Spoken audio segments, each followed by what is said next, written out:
I wanted to introduce myself briefly. So I've been part of WCVIS since my first year of medical school, and I've been helping to build the trainee section for the past few years.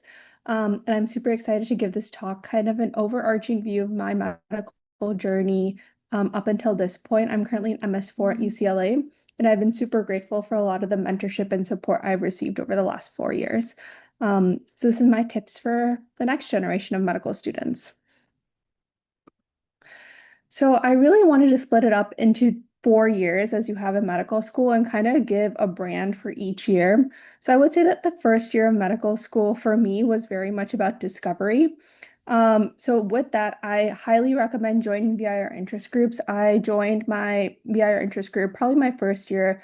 And I also joined all the other interest groups of things I was interested in, like OB-GYN, surgery, thoracic surgery, transplant, etc. And I think with this, I also shadowed a lot as well. I shadowed a lot of different surgical subspecialties that first year. I shadowed in the MICU, I shadowed in the SICU, like I shadowed in so many different arenas because that is truly your year for discovery and trying to reach out as much as possible and learn what other specialties are. I also think something that's super unique about medical school is that everyone is so welcoming of you coming into their spaces and learning from them in a way that's much harder as you progress throughout your medical school years and also throughout residency as well. And then the last thing that I think is super important is study hard. And whatever you think you're studying hard, study even harder. Your first year of medical school is truly the year that you're going to gain a lot of your medical foundation that's going to serve you for the rest of your medical education. So I would highly, highly recommend that you study not just what's provided in school, but also anything and everything around you, reading books, watching videos. I listened to a lot of Backtable my first year, which is a podcast I highly recommend for people interested in VIR. And I would say that any time that you have where you have long commutes, I would often listen to those podcasts or whatever resources my residents recommended to me. This is going to be your key to gaining a strong clinical foundation. And then last but not least, start reaching out and building early relationships with mentors. I'm very grateful. Actually, I said this a lot during the interview cycle. I reached out to shadow in the VIR space the summer before I started medical school. And the person I ended up shadowing ended up being a really big mentor for me, and a big reason why I even went into the field. And I think developing those early relationships with mentors is key. So with that, anatomy, I think is super, super critical. At UCLA, unfortunately, all of our cadavers are prosected, meaning they're dissected before we even get there. But I do think anatomy is extremely key because that's how you are going to be able to understand a lot of the angiograms that you see. And it's really going to serve as a key foundation for the rest of your medical education because you're never going to get to really go back to the anatomy lab like you do as a first or second year medical student. UWorld, if you're a first year medical student, highly recommend starting to study for step one and even part of step two as early as now. It's never too early to start studying for different exams. As a first year med student, I also had the opportunity to go to SIR, which I highly recommend if you can. I applied for the summer, not the summer, the Medical Student Scholars Program, and that funded me to go to SIR as a first year medical student. And I got to meet a bunch of other medical students and build that community. And along with that, I applied for MSc reserves kind of very early into my medical school years. And then as a result, also joined the Women in IR committee. And this is us grabbing dinner during SIR that was in Phoenix that year. I also went to Guest, highly recommend Guest. Guest just opened up their trainee scholarships as well. I did that as a first year medical student and really enjoyed my experience going to New York City and getting to meet a lot of other speakers and medical students as well. It's an amazing community at Guest and it's a much smaller conference than SIR. So I really enjoyed that as more of an introductory meeting within the IR space. And then I also had the opportunity to go to Cersei and present a poster. MS one year was the year that I didn't need to be on campus as much. And I think I really took advantage of going to different conferences and building that community pretty early on. And I think that was key for a lot of the things that I'm going to talk about in the next years to come. So with that, I would say that MS2 year is really about engagement. So finding ways to engage with your VIR department or try to find ways to engage with other departments in other academic centers if you don't have one at your own institution. So joining grand rounds, visiting professors. If you don't have a VIR program, trying to get involved in the vascular surgery department as much as you can. Oftentimes in the evening when I didn't have class or I was done with whatever I needed to study, I would go and join the IR grand rounds if we had a visiting professor just to gain more information. This is something that I was told, and I highly, highly recommend it. Don't just pass step one, do better. This is truly like your key foundation that you're building. I know it's just a board exam, and now even more so since it's pass fail, but I do think that understanding the clinical foundations of different syndromes, different disease processes is going to serve you well as you progress through the rest of your medical school years. Get a strong foundation in disease processes. Now that more medical school curriculums are becoming organ system based, I think it's important to understand that diabetes is not just an endocrine process, it affects PAD, it affects you cardiovascularly, understanding the different treatments, the pharmacological agents that are available, etc., and getting a really deep understanding of each and every one of those processes, I think is especially important because in VIR, you see patients with so many comorbidities, and you need to understand how to not just treat the single disease process that they're there for, but also to understand them holistically from all these different aspects, understanding their diabetes medications and how that may or may not interact with whatever it is that you're about to do for them. And along those lines, I think identifying key mentors is very important. Kind of along with what I said in MS1, you'll meet a lot of people your MS1 year. Find the people that are truly going to be in your back corner and vouch for you. I often say that you need one research mentor, one professional mentor, and one personal mentor. And I've kind of stood by that over the last few years. Research is someone that you want to do research with. Professional is someone who's going to help you build your career. And third is someone who's going to help you with whatever personal things happen in your life. And I would say that three mentors, the more mentors you have is great, but you want to figure out what you want out of that mentor. Because a lot of people, especially within the VIR space, are happy to mentor you, but you want to figure out what it is that you want to build that relationship for and what aspect you want to build on based on what they have to offer. And then last but not least, really start to explore some research opportunities. I think the SIR-SM, the summer internship program is great. It offers you the opportunity to spend a summer in a different institution and get to understand how their VIR practices while also doing some research. I know that Dr. V on this chat has a lot of different small research projects for people that are interested. Educational abstracts is also a wonderful way to get involved as well within the SIR world. Kind of along those lines, this is one of the labs that I joined as an MS1 where we were looking at HCC and ablation results and got to present some of my work at RSNA. I got to scrub in a lot and first assist, and that gave me some background into the VIR space, studied a lot for step one that year. I went to SIR and won the COPE Award, which was a big thing for my research. This is us at a local LA symposium. And then I also got involved with a few friends from WCVIS in a biodesign competition. So I think these are some amazing opportunities that are available to you to get involved when as an MS2. And I highly recommend using this year to really engage deeply within the IR world. And then I think MS3 is really where you clinically evolve. I think the most important thing as you enter your clinical rotations is to be curious. You're going to be exposed to so many different um, rotations, so many different pathologies, disease processes, and even ways that a team is structured. And you want to be curious and focus on excelling in all your clinical rotations, but also at the same time, look at how a team operates. What is each individual doing? How are they thinking? How are they asking questions? How are they dealing with consults? How are they just making decisions of whether to do X or Y? And I think those are questions that you want to go into and be curious about. I loved all my rotations, and I think it's really important for you to try and seek out as much information as possible throughout your clinical rotations because you will likely never go back into that service again.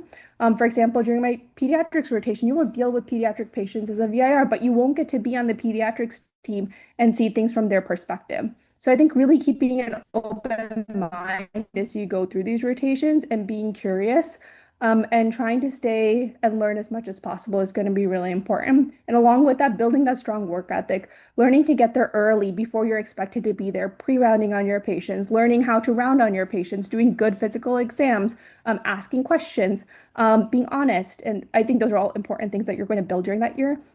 And then last but not least, I think this is a great year to start gaining some leadership positions, applying for WCVIS, becoming a member within our organization, being part of our chair for the annual symposium, joining different SIR committees, and even participating in some research presentations if possible. Along those lines, during my MS3 year, this is a group of my classmates. We got to do a rotation in a rural part of California, and that was super fun, and we got all really close to each other. This is me hosting an IR interest group event where we had a lot of people come and do some hands-on activities. This is us at SIR in Nashville, where this is the Women in IR Governing Council that I got to be a part of this past year. And these are all just random images from my rotations. Doppler, learning to understand what a venous versus an arterial sound is very important. And then some notes from the back table and then anatomy. And then last but not least, I think your fourth year is super important for committing to the specialty. You want to build a strong clinical foundation. I highly, highly recommend doing a surgery sub-I, ICU rotations. If your hospital has a transplant team or a liver ICU, getting to be part of that and dealing and getting very comfortable dealing with very sick patients. Doing aways, I think there's a lot that's been already talked about during the PD panel, but being the first one in, last one out, be present, be reliable, be humble, be proactive, be a team player. You want to get to know your um, co-med students as you go on the rotation. They'll often not just become your friends, but they're going to be your colleagues down the road. So you want to make it as collegial of an atmosphere as possible. Observe what other people do. I think one of the best pieces of advice I got for my away is the first week you go in, just observe. Observe how people interact, observe how they do things, observe what's happening before you try and put yourself in a certain position. But along those lines, go to clinic, ask for clinic time, see how their clinic is run, see if they're just using it as a pre-op clinic or whether they're actually thinking about what types of patients they're going to treat or not treat, and what that algorithm looks like. Two is take consults. I think one of my most valuable experiences from my away rotations is learning how to do consult. How do you decide if a person needs X or Y and whether you should intervene or not intervene? And then one of my most memorable experiences from an away was the opportunity to actually run a trauma because all the residents were busy, and trying to decide what you should or should not do for them. Triaging with trauma surgeons and ICU was very valuable experience. And then kind of towards the end, ask yourself the tough questions. This is a place that I'm a good fit for. Is this a location I want to live in? And is this a community that I want to be a part of? And along those lines, also critically think about your LORs. But I think all that has been hit on a lot during the PD panel. And last but not least, lead on your community and your mentors. This year is going to be an important year for you as you try and make the transition to deciding what you want your future to look like. Your community and mentors are going to be a key part of trying to figure out where to do aways, but also trying to figure out what type of community you want to be a part of. Here's a picture from some time that I spent at Kaiser, and I loved. And this is just a random picture. Dr. V's in the corner with his phone. I did a sub-I on vascular surgery and learned how to sew on grafts. So this was a cool experience. These are my sub-Is during one of my aways, a random picture from a flight because you spend a lot of time traveling. And this is a picture from ICU one page, as I'm currently on my ICU rotation. So I hope that that helps, and I'm happy to answer any questions that people have.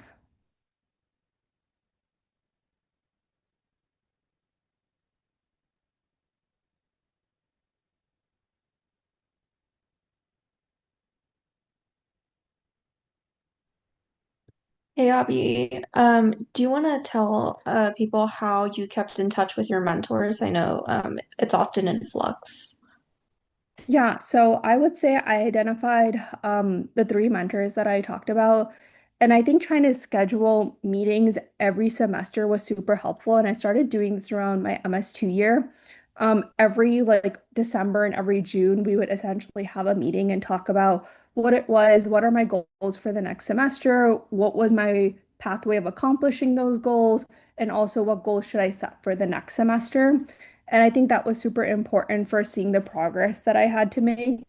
And I think having those very intentional meetings really helped me figure out what things I should be involved in, shouldn't be involved in. I think it's very easy as a med student to get into the pitfall of I need to do X, Y, Z. I mean, getting into med school is so hard. You have clinical volunteering, non-clinical volunteering, research, and like on all these things that you have to do. That I think it's important to just take a step back and have mentors that have gone through the process and have seen a lot of applicants come through and figure out what it is that you're actually passionate about, what it is that you theoretically have to do for residency, and then how do you kind of figure out what it is that you can spend your time towards in an efficient manner. So I think my mentors were really helpful in that. And then I do want to make a big plug for the WCVIS community. I think if you aren't part of our community, I think this community is incredible. Having residents like Dishan, Sabine, John, the people who have kind of run WCVIS in the past, and also friends like Lauren, Michelle, Melanie. Like we go to conferences, and for us, it's become a social event more than an educational event at times because you get to see your friends. And I think it's exciting that we're all going to be colleagues and friends and get to see each other for, the rest of our lives as we continue this amazing specialty. So I would say that the social aspect of VIR is exciting and that you should try and make use of that community as much as possible. And not to mention, it's the people that have kind of trailblazed the path in front of me that have given me advice and have helped guide me to where I am today. Okay, I have a question. Do you have any advice for your finishing MS3 who's only been involved with IR for the past year? What can be done in the last 6 months before ERAS that would be most helpful? I think one important thing is to really figure out why you want to pursue VIR and what about it is exciting and unique to you. For almost my interview trail, I would say the biggest thing that they care about is that you're someone that really wants to do the specialty and is passionate about the specialty. So I think trying to get involved with a specialty, whether that's shadowing, whether that's research, whether that's getting involved with WCVIS, becoming a member in our organization. These are all great ways to get involved and show that you're someone who really wants to be part of the specialty. And I think, too, the other big thing that was kind of talked about in the PD panel is they want someone who they know is going to be 100% VIR at the end, is not going to just move on to the DR side because the lifestyle might be a little bit better at times. So I do think that really understanding what you're getting involved in is a big part. And then I would say trying to figure out who your letter writers and mentors can be, as they're probably the ones that can take a closer look at your application and give you good insight. And then for VIR, I think fortunately and unfortunately, it's become a space where you need to do a few away. So I would definitely critically think about what programs you're competitive for and trying to do aways at those so that you can take a closer look at those programs. I'll drop my email in the chat for anyone that has additional questions. Thank you all.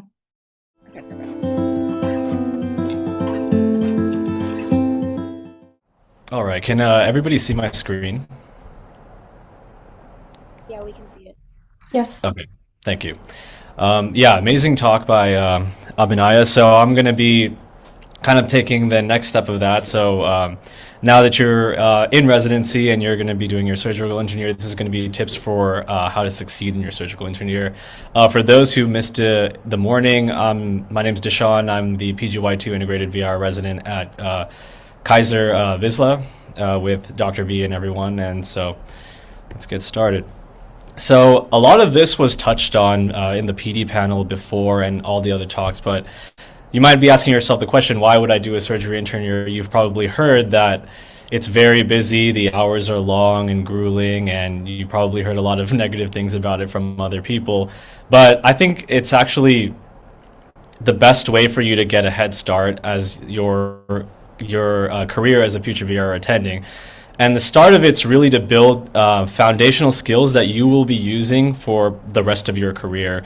And I'm sure for any of the future attendings, whenever they talk about it that I've heard, they all agree that these skills don't go away. And setting up a good foundation, just like the foundation of a house, if you build something on a shaky foundation, it's probably not going to last that long. So building a solid foundation, getting a head start, is really the best way to optimize your success.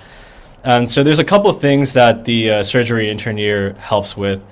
Number one, I would say, is efficiency.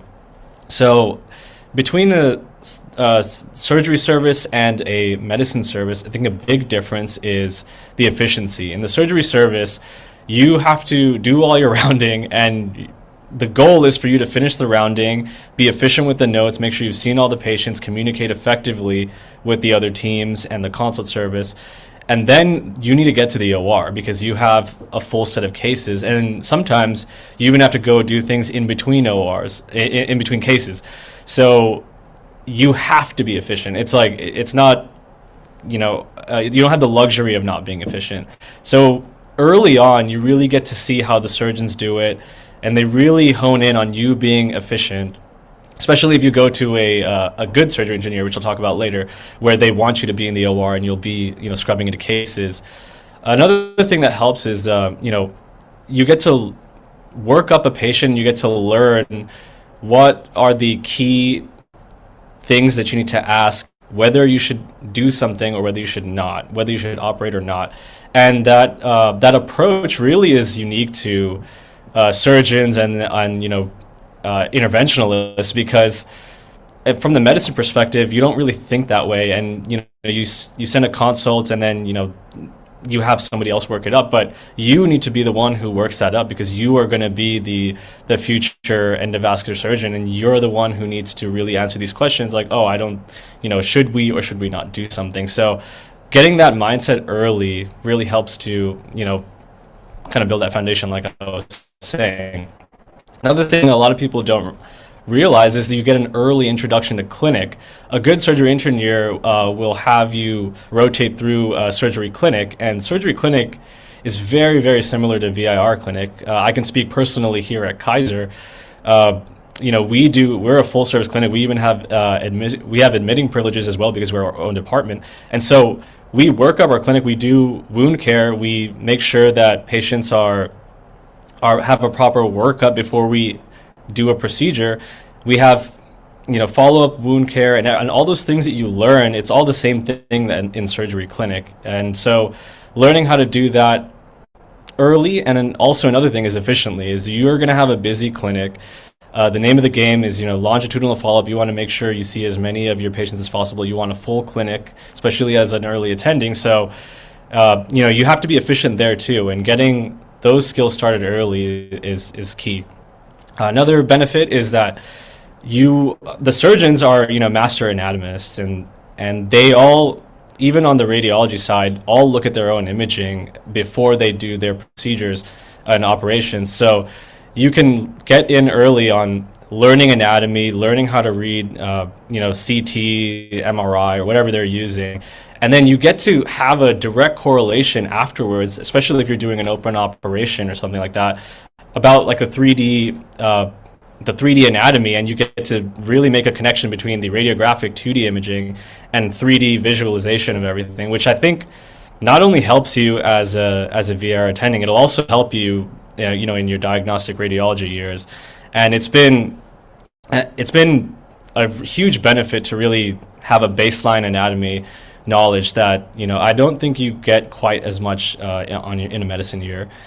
And then lastly, not to belabor too much, but getting comfortable in the OR, getting comfortable with stressful situations, getting comfortable using your hands, handling instruments until it becomes second nature. All those things are things that you will eventually get. But why not start earlier? Why not get in on the ground floor and make sure that you hit the ground running until it becomes second nature to you? And that way, I've always talked about this, where as your years go on, you always build on your foundation, which is why, previously what Abinaya was saying about step 1, step 2, all the things you do in your medical, as a medical student, the surgery sub-Is and everything, all that stuff builds a baseline. And so then if you continue that on your surgery intern year, you build upon that. And then as a PGY2, especially if you're at a program where you get to get involved early in the angio suite, now you're not thinking in the back of your head about,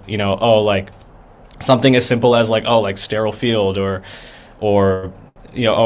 closing or opening your hemostat. It's just simple things that you don't have to think about because they're second nature, because you've done a whole year of surgery intern year, and you get to put that brain power towards something else, which is valuable. And then lastly, adjusting the work hours and call. Surgery intern year and surgeon work hours are really long, and you'll be called in overnight and things like that. Same as a VR attending, and so you have to work up a bleed that they called you up at 2 a.m. and all these things. You get used to kind of having that mindset. So the keys to success for when you're actually doing your surgery intern year, I'd say number 1 is attitude. Take ownership of your education. Make sure that you'll hear it a lot. You'll be, oh, you're the prelim, so they'll try to give you a pass and not have you work as much. I would say that's probably shortchanging yourself. Treat the surgery intern year as if you were a categorical general surgery resident. Be humble when you don't know something. Ask and be hungry. Make sure that you get the most out of the surgery year, because that knowledge and that workup and all those things never goes away. You will constantly be communicating with surgeons. So on top of that, the in-service, if they have you take it, and even if they don't, I would say ABSITE, which is the in-service for the surgery intern year, study for that like you are a general surgery resident who is, the in-service score matters. Some of the resources I used were Sabiston, Schwartz, Fisher. These are all textbooks, but there's even podcasts, and Anki, whatever it is that works for you. I would say treat that educational experience as if, really make it your own, because it doesn't go away, and it'll just, like I said, it'll jumpstart you, all the way into skills that you'll use as a VR attending. Be organized and have attention to detail. This goes for residency in general, regardless of whatever you end up doing. Use checklists, write things down. The last thing you want is to, you'll have a million things to remember, and the last thing you want is to forget something because you weren't, you didn't have a chance to get organized. Get numbers and, I-knows and all these things efficiently. Learn the EMR. These are all things that you'll master, hopefully by the end of your intern year, and they all just help you be efficient. Like, efficiency is the name of the game. I think that's one of the best things you can get from this year. So, make sure you put in that work early on, and it'll pay dividends as you go on through the year. And then, function as part of a medical team. Be an effective communicator between the patient team and other consulting teams. I think this is an amazing part of surgery intern year as well, and intern year in general. You really want to make sure that you can effectively communicate with your team, the patient, and then consulting teams. And getting good at that and getting fast and efficient at that is also a huge thing, especially with a robust VR service at a hospital. You'll be consulted about so many different things. And we're one of the busiest departments, if not the busiest department in the hospital. So, and then we already talked about the imaging. And then, do right by the patient. I think this can be a compass for your entire career, but I think it really helps me when you're confused about something, or you're tired, or which you will have those you'll have those moments in surgery intern year where you're exhausted. Should I go do a PM check on somebody, or there's a lot of times where you're going to be exhausted, but do right by the patient and do the mom test, which is if this was your mom or some loved one who was the patient, how would you want somebody to treat her? So treat them. So and then choosing a good surgical program. So this is also very important as well. Not every surgical program is the same. Number one thing I would say is culture. Make sure that they treat you like you are a categorical gen surg resident. Make sure that you get time in the OR. You're not just on the floor all the time, and you're not just writing notes. You're getting in the OR, you're participating in the workup, you're getting clinic time.